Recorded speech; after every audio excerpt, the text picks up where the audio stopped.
Même si The Acolyte est terminé, comme vous avez pu le voir, nous avons eu la possibilité d'obtenir de nouvelles réponses concernant certains personnages, mais aussi et surtout des indices qui pourraient expliquer certaines choses des films, notamment de l'épisode 1 de la prélogie, par rapport à Yoda et les Sith, notamment grâce à une Jedi qui a potentiellement révélé à quel point le personnage de Yoda pourrait être le plus gros complotiste de l'ordre Jedi.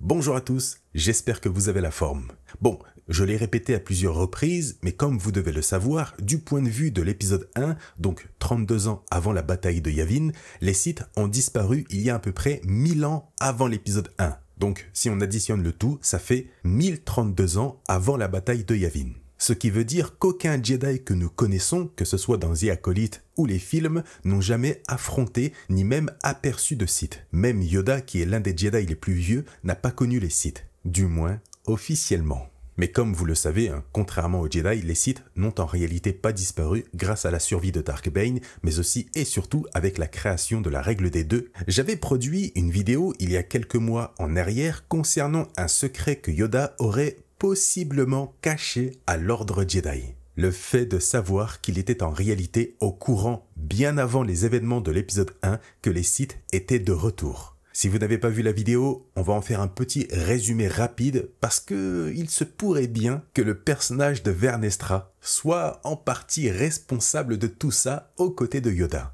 Comme je l'ai dit, les Sith ont disparu aux yeux des Jedi jusqu'à leur retour véritable avec Dark Maul dans l'épisode 1. Ce qui veut aussi dire que la règle des deux désignant la survie des Sith est, elle aussi, restée secrète aux yeux des Jedi, puisque c'est grâce à ça que les Sith ont réussi à survivre dans l'ombre durant des générations. Sauf que dans l'épisode 1, lorsque Qui-Gon met en avant le fait d'avoir possiblement combattu un Sith, en se basant sur son style de combat, le Conseil Jedi est totalement contre cette hypothèse. Ils refusent tous de croire que les Sith sont de retour, notamment Ki-Adi-Mundi et Windu, qui sont catégoriques sur la question. Sauf que parmi eux, nous avons le personnage de Yoda qui est beaucoup plus nuancé sur la question. Il ne confirme pas les dires de Qui-Gon, mais n'est pas aussi catégorique en disant que c'est impossible. Il dit très exactement de voir le côté obscur, difficile il est. Pour ceux qui ne comprennent pas, en gros, il n'est pas forcément d'accord avec le refus catégorique des autres Jedi, mettant plutôt en avant qu'il vaudrait mieux en savoir plus avant d'émettre un jugement, puisque le côté obscur n'est pas si simple à détecter, tout en restant neutre malgré tout sur la question.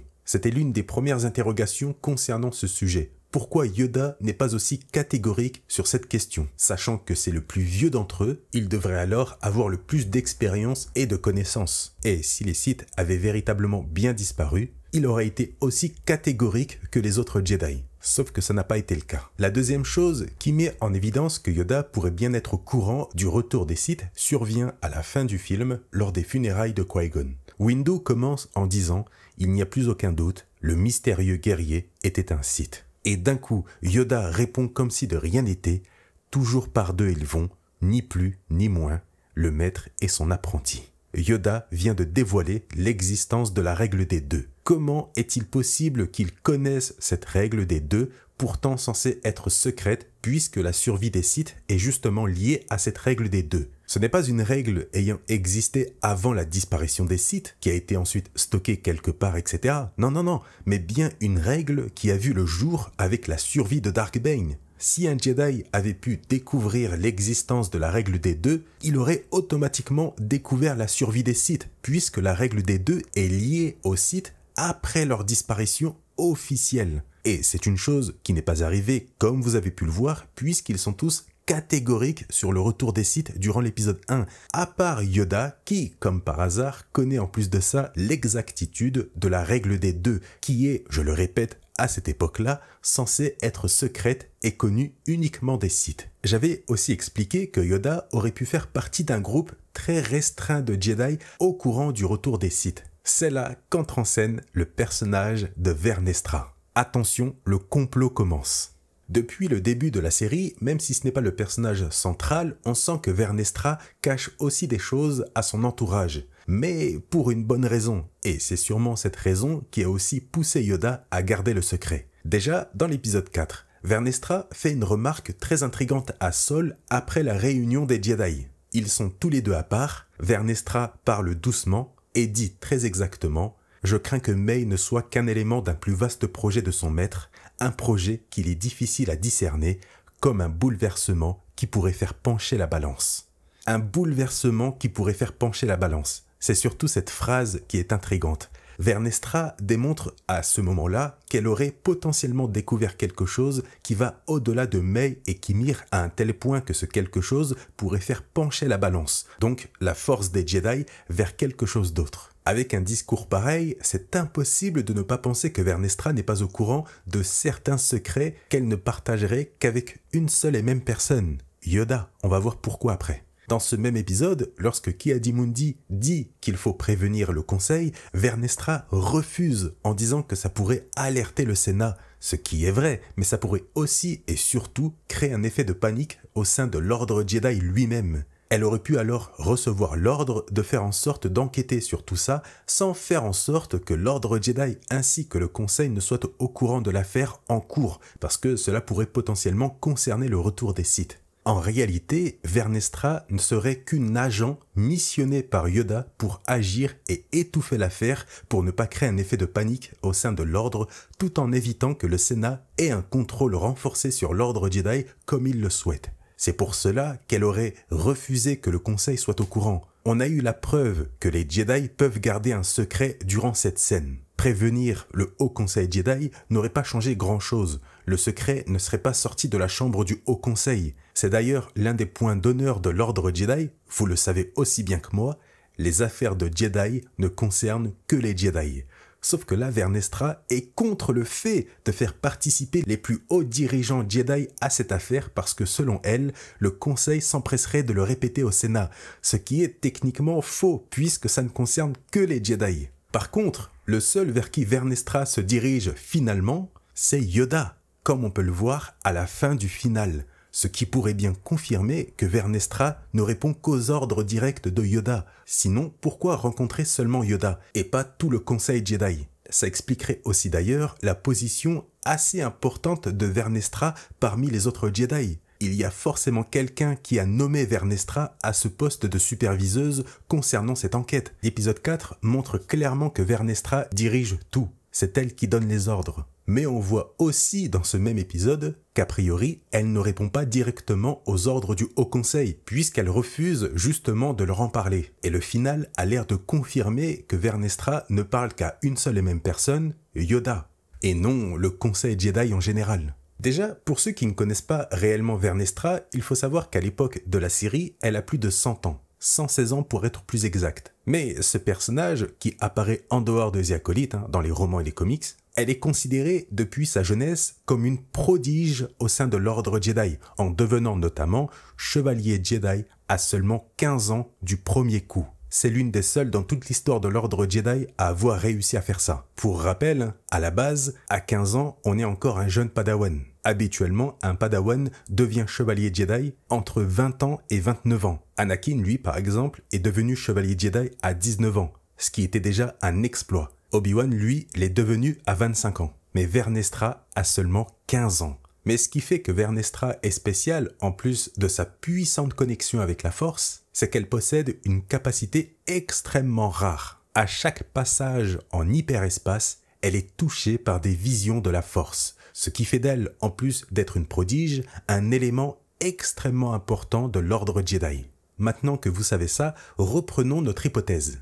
Il se pourrait que ce soit grâce à ses capacités que Yoda aurait missionné secrètement Vernestra pour cette affaire. En partant de cette idée, pourquoi Yoda voudrait faire en sorte que cette affaire soit enterrée? Eh bien, au vu de tous les éléments des épisodes, on comprend que tout est une question politique. Comme on a pu le voir dans la série, avec plusieurs détails mis en avant, puis une réelle confrontation à la fin, Vernestra n'est pas juste là pour résoudre l'affaire de Jedi, mais bien pour faire en sorte que Ryan Coor, un sénateur influent du Sénat, qui est surtout un anti-Jedi, ne sache rien de cette affaire parce que ce dernier souhaite faire avancer un projet de loi de révision externe de l'ordre Jedi. Donc en gros, faire ce qui arrivera dans la prélogie, c'est-à-dire être sous le contrôle total du Sénat. Yoda aurait pu ordonner à Vernestra d'étouffer l'histoire du Sith en faisant passer ça pour un dérapage de la part d'un Jedi de l'ordre. Il aurait alors pu suggérer à Vernestra de profiter de la situation compliquée de Saul pour lui faire porter le chapeau dans le but ensuite de protéger l'ordre du retour des Sith, mais surtout du contrôle possible du Sénat via Ryan Court si ce dernier apprend que les Jedi tentent de cacher le secret concernant le retour d'une menace extérieure aux Jedi. Ce qui nous emmène ensuite à cette fin où en effet Vernestra raconte un mensonge en disant que tout ça provenait d'un Jedi dissident de l'ordre, donc Saul, et qu'il avait été neutralisé, mettant un terme à cette affaire et à une possible loi sur le contrôle politique sur l'ordre Jedi. On sent déjà, lors de l'épisode 4, que Vernestra essaye subtilement de mettre une cible sur le dos de Saul devant les autres Jedi. Elle a un ton accusateur envers lui et pointe une certaine responsabilité à plusieurs reprises. Mais en plus de cela, juste après cette scène, on a ce plan de cette Jedi et de Ki-Adi-Mundi observant Saul en train de parler à Vernestra. Ce plan, à mon avis, est clairement là pour montrer que les Jedi savent déjà vers qui rediriger leurs soupçons. Ce plan-là n'est pas anodin. Même la musique qu'il y a en arrière-plan, tout est fait pour monter les soupçons envers Saul. Vernestra a volontairement ciblé Saul pour sauver l'autonomie de l'ordre Jedi. Et tout ça pourrait être simplement un ordre direct de Yoda. On le sait, Yoda est certes l'un des Jedi les plus puissants et les plus sages de l'ordre, mais c'est aussi un Jedi qu'on peut qualifier d'extrémiste. C'est un Jedi prêt à tout pour son ordre, quitte à mentir ou même sacrifier quelques personnes pour en sauver des milliers. On avait déjà pu le voir par exemple dans l'épisode 5 où il oblige Luke à laisser mourir ses propres amis pour continuer sa formation. On a aussi pu le voir dans la prélogie lorsqu'il était prêt à renverser le chancelier dans le but de prendre le contrôle de la République avec le Haut Conseil. Pour résumer tout cela, il serait probable que Vernestra ait pu être touché par l'une de ses visions lors d'un voyage en hyperespace, une vision montrant le retour des Sith. Une chose troublante qui aurait créé dans l'esprit du personnage une peur. Elle aurait alors pris à partie le grand maître de l'ordre, Yoda, pour lui en parler, vu que c'est le plus ancien et le plus expérimenté. Mais il est bien sûr tout à fait possible que Yoda ait reçu lui-même cette vision concernant le retour des Sith. Que ce soit l'un ou l'autre, il aurait alors ordonné à Vernestra de ne jamais révéler cela à personne tout en commençant à la missionner dans le but d'enquêter sur ce fameux retour des Sith aperçu dans la vision. Chose intéressante, il faut savoir qu'on a appris justement il n'y a pas si longtemps que ça, que 20 ans avant le début de la série The Acolyte, Vernestra était devenue une cheminant, un statut officiel au sein de l'ordre Jedi permettant à l'utilisateur de s'éloigner de l'ordre dans le but de ne suivre que la force sans être sous les ordres du Haut Conseil. Donc en gros, si un Jedi est un cheminant, il est en droit de refuser les ordres du Haut Conseil. Il est alors tout à fait possible qu'elle soit devenue une cheminant sur ordre de Yoda dans le but qu'elle puisse enquêter librement sur le retour des Sith sans être importunée par le Haut Conseil Jedi. Entre-temps, Vernestra forme Kimir, mais ce dernier se détourne du droit chemin pour le côté obscur. Étant consumé par la peur du retour des Sith vu dans la vision, Vernestra aurait pu l'attaquer par derrière, donc par surprise, pensant que son padawan serait possiblement responsable de ce fameux retour des Sith vu dans sa vision, ou vu dans la vision de Yoda. On peut avoir les meilleurs Jedi face à nous, l'une de leurs plus grandes peurs restera toujours le retour de leur némésis. Et c'est une chose qu'on a pu observer à plusieurs reprises dans l'univers Star Wars, par exemple dans le Légende avec le groupe de Lucien Drey qui ont monté tout un stratagème pour tuer leur padawan pensant que l'un d'eux allait devenir un Sith. On a aussi simplement pu le voir avec Yoda qui avait peur du retour des Sith et du côté obscur à cause duquel il a fait certains choix qu'il a ensuite regrettés. Et bien sûr avec les films récemment, on l'a vu dans The Last Jedi avec la scène de flashback entre Luke et Ben Solo. La peur domine toujours. Vernestra aurait alors tenté de tuer Kimir en ayant découvert que ce dernier pouvait potentiellement être le Sith vu dans sa vision,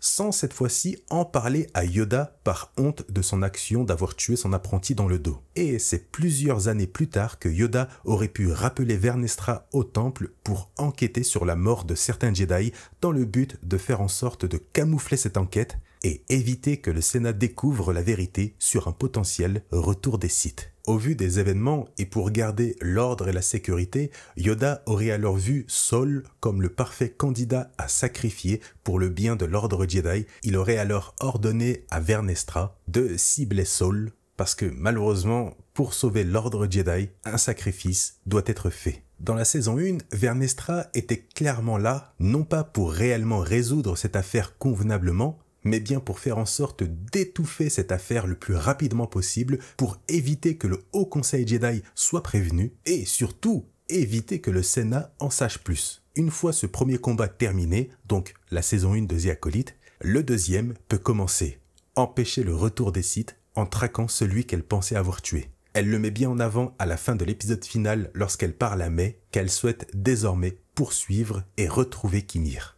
Et c'est durant cette dernière scène qu'elle pourrait prévenir Yoda en lui racontant la vérité par rapport à ce qui s'est passé avec Kimir. Lorsqu'elle rencontre Yoda, elle dit bien qu'elle souhaite lui parler. On peut donc en déduire qu'elle veut sûrement lui avouer quelque chose. Et ce quelque chose pourrait être la vérité concernant son apprenti. Quoi qu'il arrive, ce moment semble se passer dans le secret, puisque la rencontre a l'air de se faire dans une petite pièce à l'abri des regards, sans fenêtre et surtout dans le noir total. Mais le fait que Vernestra ne parle qu'à Yoda et non au Conseil Jedi ou à un autre Jedi pourrait indiquer que les deux travaillent de concert depuis un certain moment. C'est de là que vient l'idée qu'en réalité, Yoda aurait missionné Vernestra pour étouffer cette enquête et surtout enquêter sur le retour des Sith vu dans une vision de la part de Vernestra ou de Yoda. Voilà, j'ai vraiment l'impression que les pièces du puzzle s'assemblent de plus en plus. N'hésitez pas à me dire ce que vous en pensez dans les commentaires. Est-ce que Yoda est-il réellement derrière tout ça? Est-ce Vernestra qui a prévenu Yoda du retour potentiel des Sith, de la règle des deux, etc. Explorons tout ça ensemble. N'oubliez pas le petit like, ça récompense le travail fourni et ça aide les vidéos à se développer, c'est très important. Sur ce, je vous laisse et je vous dis à une prochaine.